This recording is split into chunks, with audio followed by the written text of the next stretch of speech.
2014 विधानसभा चुनाव के नतीजों से पहले ही सांसद प्रफुल्ल पटेल ने प्रेस कॉन्फ्रेंस कर बीजेपी को समर्थन देने का ऐलान किया था। इसलिए 2 जुलाई को महागठबंधन सरकार को दिया गया समर्थन किसी व्यवस्था के डर से नहीं, बल्कि महाराष्ट्र को और अधिक गतिशील बनाने के लिए दिया गया था। ऐसा एनसीपी के प्रदेश अध्यक्ष सुनील तटकरे ने आलोचकों को जवाब दिया। निर्धार नवपर्वाचा घड्याळ तेच वेळ नवी अभियान के तहत गोंदिया के एनएमडी कॉलेज के सभागार में आयोजित संवाददाता सम्मेलन में सुनील तटकरे बोल रहे थे। तटकरे ने कहा कि ग्राम पंचायत चुनाव में जनता ने बीजेपी और एनसीपी को एक छत्र नेतृत्व देने का काम किया, जिसके लिए उन्होंने राज्य की जनता को धन्यवाद दिया। बारामती में एनसीपी समूह ने 12 में से 12 ग्राम पंचायत सीटें जीती है। उन्होंने कहा कि अगले लोकसभा चुनाव में बारामती की जनता क्या करने वाली है, इसका जवाब जनता ने आज के नतीजे से दे दिया है। हमें प्रफुल्ल पटेल के वर्षों के अनुभव और अजित पवार के नाम के ग्लैमर से लाभ हुआ है, इसलिए दादा के साथ 45 विधायक खड़े हुए। इसके अलावा नागालैंड के विधायकों ने भी उनका समर्थन किया। तटकरे ने यह भी कहा कि हम केंद्र सरकार के माध्यम से कई योजनाएं लाने की कोशिश करेंगे। राज्याच्या निकालामध्ये जर का आपण पाहिलं तर भारतीय जनता पक्षाच्या बरोबरीने जर का सर्वाधिक ग्रामपंचायतीच्या कोणाच्या आल्या अजितदादा आणि प्रफुल्ल पटेल यांच्या नेतृत्वाखालच्या राष्ट्रवादी काँग्रेस पक्षाने जिंकल्या, याचा अतिशय अभिमानपूर्वक उल्लेख आहे मित्रांनो मी करतो। त्याचा अर्थ स्पष्टपणे असा आहे, सहानुभूती काही कारणासाठी निर्माण करण्याचा प्रयत्न होऊ शकत असेल, पण जनतेच्या मनामध्ये अजितदादांनी निर्माण केलेलं जे काही भावना त्या ठिकाणी आहे, सर्वसामान्य माणसाच्या मनामध्ये विश्वास निर्माण करण्याची भूमिका सकाळी 6 वाजल्यापासून उठून रात्री 10 वाजेपर्यंत ज्या कर्तव्याने त्या ठिकाणी घेत आहे, याच्यावरती महाराष्ट्राच्या जनतेने ग्रामपंचायतीच्या माध्यमातून का होईना एक तरी तर शिक्कामोर्तब केले। आज राजेंद्रजी सर्वात आनंदी आहे, निवडणुकीच्या माध्यमातून त्या ठिकाणी करून दाखवलेलं आपल्याला पाहायला मिळतं। ठीक आहे, विदर्भासारख्या भूमीमध्ये राष्ट्रवादी काँग्रेस पक्षाची वाटचाल करणं इतकं सोपं राहू शकलं नाही। बाजूला होते, परंतु 78 सालच्या विधानसभेचे निवडणुकीचे निकाल लागले, त्याला वंदेवेळ जनतेने कौल स्पष्टपणाने विक्रम प्रफुल्लभाई सारख्या एका त्यावेळीच्या तरुणाने सुद्धा या सगळ्या परिसरामध्ये अतिशय उत्तम जात अनेक वेळेला सत्ता हे जात असते, कदाचित निवडणुकीचे निकाल वेगवेगळ्या कारणासाठी बदलत गेले असतील, पण ज्या लोक असलेल्या सगळ्या जिल्ह्यांच्या मध्ये सुद्धा राजकीय दृष्ट्या एका बाजूला घट्टपणाने उभं राहणं हे एक तऱ्हेचं कसबीचं काम त्या ठिकाणी ठरू शकत आहे। प्रफुल्लभाईने तुमच्या सर्वांच्या साथीने कसम अत्यंत योग्य पद्धतीने दाखवलं, तुमच्या सर्वांची साथ त्यांच्या पाठीमागे उभी राहिली, पण या दोन्ही जिल्ह्यामध्ये एक वेगळ्या राजकारणाचं स्थान मिळवण्याच्या दृष्टिकोनातून ते निश्चितपणाने यशस्वी झाले। आज या विषयावरती अधिक भाष्य करत असताना मी एवढंच सांगेन, या संबंध घडामोडीमध्ये प्रफुल्लभाईंचं योगदान राष्ट्रीय पातळीवरती मोठ्या प्रमाणावरती राहिलं, ते किती राहिलं ते आपल्यापैकी अनेकांनी पाहिलं असेल। काल ज्यावेळेला या देशाचे पंतप्रधान मध्य प्रदेशला प्रचाराच्या निमित्ताने जात होते, काही क्षण ज्यावेळेला भंडाराच्या गोंदियाच्या विमानतळावरती उतरले, त्याला माननीय पंतप्रधान महोदयांनी सर्वाधिक जवळीक आणि संवाद कोणाजवळ केला असेल, मला या गोष्टीचा प्रदेशाध्यक्ष म्हणून अभिमान आहे की आमच्या कार्याध्यक्षांच्या जवळ संवाद करत देशाच्या राजकारणाची दिशा त्यांनी त्या ठिकाणी टाकली। ऊर स्वाभिमानाने एका बाजूला भरले, राजकारणामध्ये वावरत असताना अनेक चिंतन होत असताना आरोप प्रत्यारोप त्या ठिकाणी होत असतात। आज राजकारणामध्ये राष्ट्रवादी काँग्रेस पक्षाच्या सर्वाधिक टीकेचं लक्ष जरी मी त्या ठिकाणी असलो तरी मला या गोष्टीचा विश्वास पाठीमागे आहे की एवढ्या सगळ्या नेते मंडळींचं पाठबळ आणि माझ्या सर्व सहकार्यांची ताकद ज्याला पाठीमागे उभी राहते, त्याला कोणी कुठे करण्याचा जरी प्रयत्न केला तरी जो विचार मनामध्ये ठेवून आपण काम करण्याचा प्रयत्न करतो, त्या विचारावर ताकद आणि शक्ती त्या ठिकाणी मिळू शकते। 78च्या आसपासमध्ये सुद्धा महाराष्ट्रामध्ये सरकार बनलं, 89 देशामध्ये विश्वनाथ प्रताप सिंगांचं सरकार बनलं, राजीव गांधींना 84 जागा 84 साली मिळालेल्या होत्या, परंतु 89 सालामध्ये लोकसभेचे निवडणुकीला ज्याला काँग्रेस पक्ष सामोरं गेला, त्याला राजीव गांधींच्या 445 जागा 200च्या आत त्या ठिकाणी आल्या आणि विश्वनाथ प्रताप सिंगांचं सरकार बनलं, त्याला भारतीय जनता पक्षाने पाठिंबा दिला।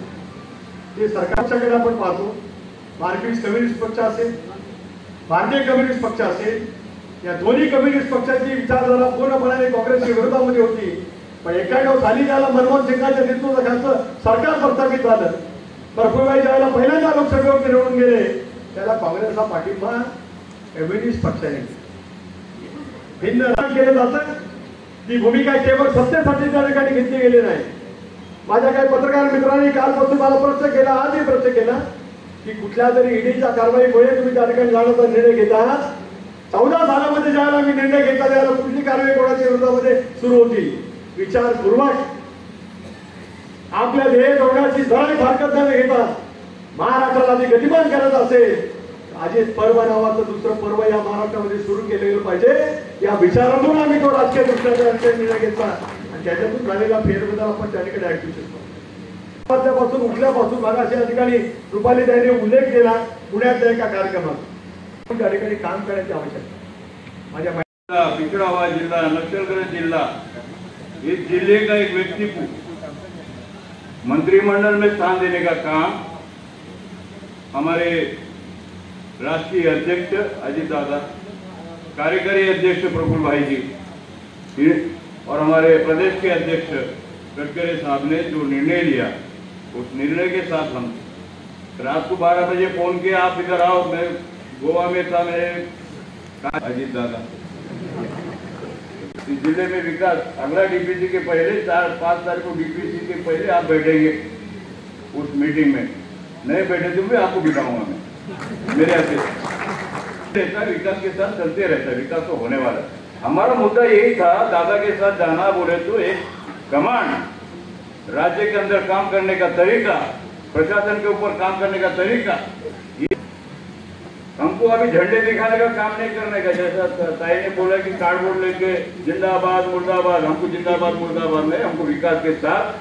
तिजोरी हमारे पास है, फाइनेंस डिपार्टमेंट हमारे पास है, तो हमारा विकास मुद्दा है और विकास के साथ हम चलेंगे और विकास करने के लिए हम आगे हम आए.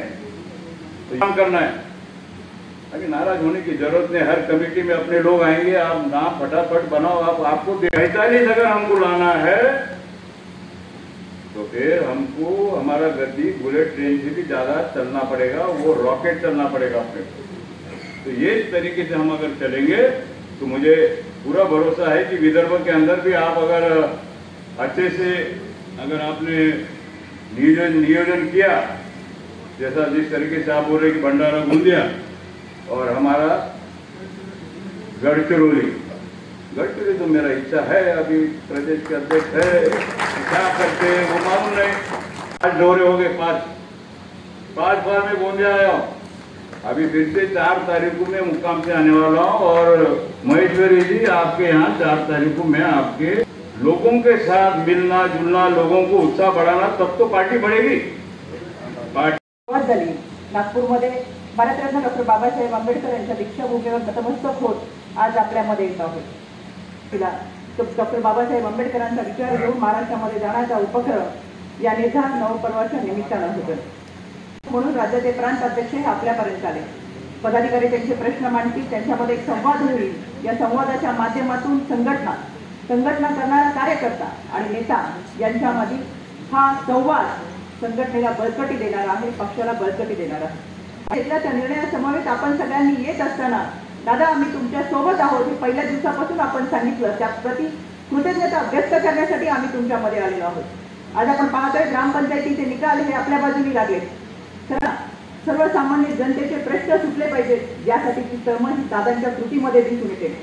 अगदीच उदाहरण सांगायचं झालं तर आदरणीय प्रांत अध्यक्ष आमच्या पुण्यामध्ये स्वारगेट पुलाचं उद्घाटन करत असताना दादांनी सकाळी 7ची वेळ दिली, पण नेहमीप्रमाणे दादा 6:45 वाजताच त्या ठिकाणी हजर झाले. वरिष्ठांच्या सूचनेनुसार होत गेला, त्याच्यामुळे त्यांच्यावर जो काही धक्का ठेवला जातोय तो चुकीचा आहे हे मला आवर्जून सांगायचं. अरे असताना मैदानात उतरतोय. दादांनी गेल्या अर्थसंकल्पामध्ये एक अर्थसंकल्प सादर करण्याची संधी दादांना मिळाली. दादांनी या अर्थसंकल्पामध्ये पंडिता रमाबाई योजना असेल, राजमाता जिजाऊ घरकुल योजना असेल, अशा अनेक योजना, बालसंगोपनाची योजना असेल, या योजना आणत खऱ्या अर्थानं महिलांच्या सुरक्षितेला, सक्षमीकरणाला बळकटी देण्याचा प्रयत्न केला. आणि म्हणून दादांनी जो निर्णय घेतला त्या निर्णयासमोर पहिल्या दिवसापासून महाराष्ट्रातल्या महिला भगिनी फार मोठ्या संख्येने उभे राहिल्या. त्या 9 महिने 9 दिवस गर्भात वाढवलेल्या बाळाला जन्म देताना जो वेदना ही मातृत्व सहन करते, माफ करा माझ्या बांधवांना, ती वेदना कोणी सहन करणार नाही. त्या महाराष्ट्रामधील जनतेचे प्रश्न सोडवण्यासाठी आपण पुढे चालतोय. आणि कमेटी पर भी आएगा और टीपीसी में भी आएगा, ये उनकी कार्यप्रणाली है. बोलना वो 100 स्वभाव के व्यक्तित्व मत के आदमी है. जब गाड़ी में रहते हैं तो ऐसा लगता है कि बहुत खुश मिजाज के आदमी जब से ये धान उत्पादक जिला है। गोंदिया को सबसे बड़ी देन अगर सुनील तटकरे साहब की कोई है तो धापेवाड़ा उपसा सिंचन, जिसका उन्होंने उद्घाटन भी किया और भूमि पूजन भी किया। आने वाले दिनों में हमको सोचने की जरूरत है। कल आपने देखा होगा माननीय सुनील तटकरे साहब और प्रदेश के सभी पदाधिकारी थे। कल आपने देखा देश के माननीय प्रधानमंत्री मोदी जी गोंदिया आए। आपके नेता का क्या सम्मान था देखा आपने। जिस तरीके की बातचीत देश के माननीय प्रधानमंत्री महोदय ने खासदार प्रफुल्ल पटेल से की, तो निश्चित इसीलिए की होगी कि हमारे गोंदिया और भंडारा जिले का विकास हो, यही बात की होगी। और प्रफुल्ल पटेल के विकास का क्या कहना, मैं तटकरे साहब आपको बताना चाहता हूं कि आगरे का ताजमहल एक आश्चर्य अजूबा है। पूरी दुनिया में आगरे का ताजमहल मशहूर है, वहां पे राजधानी एक्सप्रेस नहीं रुकती, लेकिन गोंदिया में राजधानी एक्सप्रेस रुकती है प्रफुल्ल पटेल का। उन्होंने वादा किया था कि जिस दिन भी शुरू करूंगा गोंदिया से हवाई सर्विस शुरू करूंगा तो परमानेंट शुरू करूंगा, टेम्पररी काम नहीं करता मैं। और 1 दिसंबर से हिंदुस्तान की 1 नंबर की इंडिगो कंपनी और दुनिया की 7वें नंबर की कंपनी गोंदिया से अपना हवाई जहाज चलाएगी। पहले हैदराबाद तिरुपति और बाद में पुणे और इंदौर की सर्विस शुरू होगी। ये भी खासदार प्रफुल्ल पटेल जी की वजह से होगी। आज ये संगठन का कार्यक्रम है। प्रत्येक राष्ट्रवादी कांग्रेस पार्टी के कार्यकर्ता को मजबूती के साथ, महिला हो, युवक हो, विद्यार्थी हो, ये लोग जब रिव्यू लेते हैं, कल रात को हमसे सब रिव्यू लिया। मैं आपसे एक ही अनुरोध करता हूँ, इस सम्मेलन के माध्यम से एक संवाद। एनरिच न्यूज के लिए गोंदिया से सतीश पारदे की रिपोर्ट। स्वागत में किसी का नाम भूल गया। ऐसे ही खबरों के लिए हमारे चैनल को सब्सक्राइब करें और बेल आइकन दबाना ना भूलें। साथ ही हमारे फेसबुक और इंस्टाग्राम अकाउंट को लाइक करें।